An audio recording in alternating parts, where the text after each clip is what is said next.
Dear friends, welcome to the emergency broadcast, a special presentation of the Deck and Dom Show. The devil is on the ropes, and with each passing day, we get closer and closer to the truth. While undeniably a good thing, the devil, when cornered, will fight tooth and claw until his dying breath.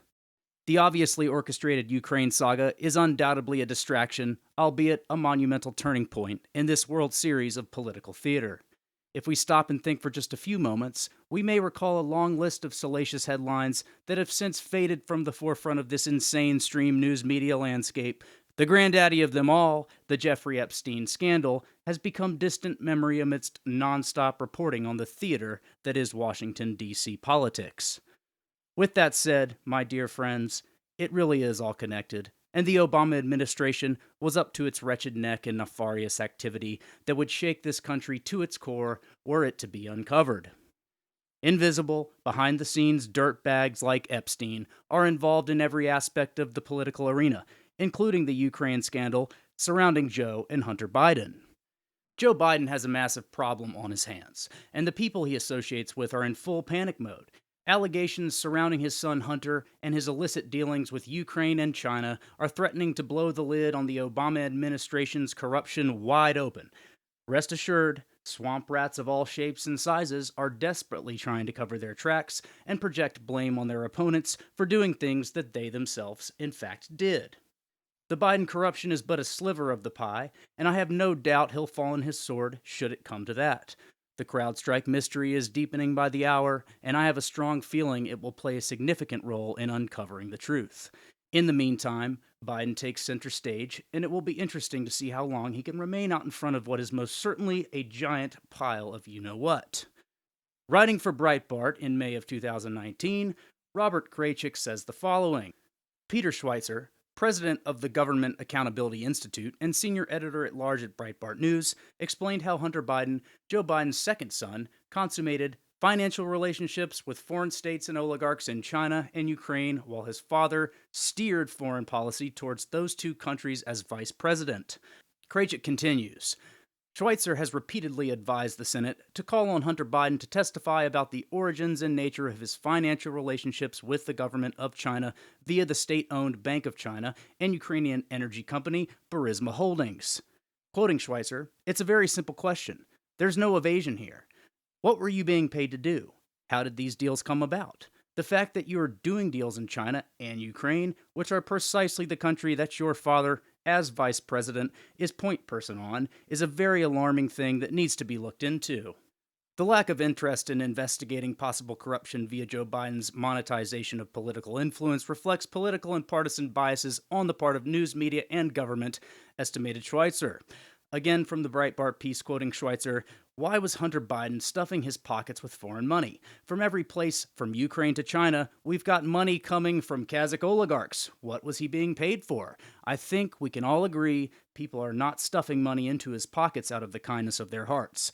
They are expecting, wanting, and I, Schweitzer, think getting something in return.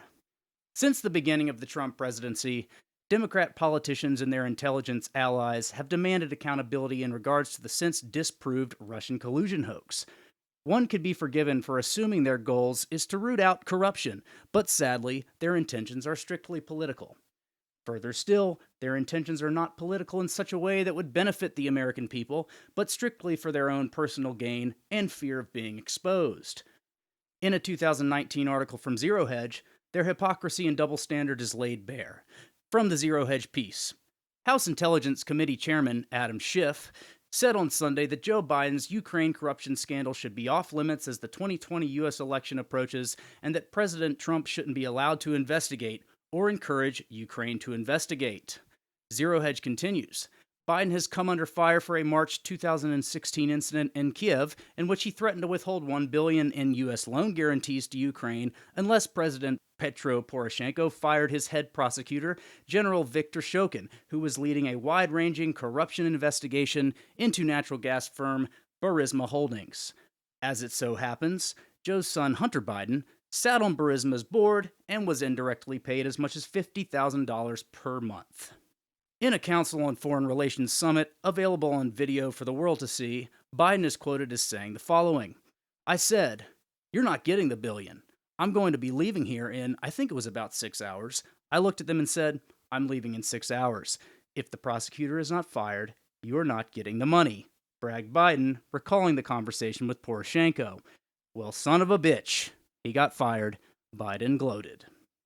From Zero Hedge, Biden claims he didn't know Hunter was on the Burisma board for an entire 2 years.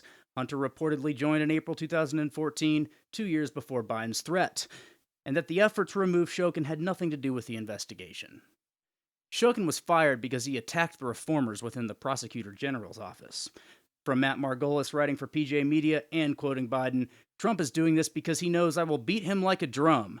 He's using abuse of power and every element of the presidency to try to do something to smear me, Biden added. Margolis continues, why was Joe Biden so defensive? Well, perhaps because he knew he was lying. How do we know he was lying? According to an article in The New Yorker from July titled, Will Hunter Biden Jeopardize His Father's Campaign?, the former vice president did discuss overseas business dealings with his son. From The New Yorker, as Hunter recalled, his father discussed Burisma with him just once. Quoting Hunter, Dad said, I hope you know what you are doing. And I said, I do. Back to the Zero Hedge piece. Schiff told This Week that Congress should take up legislation banning political campaigns from working with foreign governments in an effort to influence U.S. elections, responding to news that Trump's attorney, Rudy Giuliani, had planned to travel to Ukraine to encourage them to further investigate the Biden matter. Going after his son is just a method of going after someone the president believes is his most formidable opponent, Schiff told ABC's This Week. So let the president go after him, but don't seek the help of a foreign government in your election. Ladies and gentlemen, Adam Schiff is a disgrace. He'd prefer to ignore allegations of corruption in relation to the Biden family and focus his energy on lying to the American people and doing everything in his power to take down a duly elected president. While this may be a distraction, orchestrated to keep us occupied while something much worse is ushered through the never-to-be-seen or heard from again door, it's what we are currently working with. Dear friends, these people are public servants. They are not princes, princesses, barons, or baronets. They are but lowly public servants who tie their shoes the same way we do. We must hold these scumbags accountable, and never forget that we the people are an overwhelming force for good. We have the power. We must take it back. We absolutely must, before all hope is lost and the dark forces at work gain the ultimate upper hand. From Austin, Texas, I'm Dom Sweeney, and this is the Emergency Broadcast, a special presentation of the Deck and Dom Show. God bless.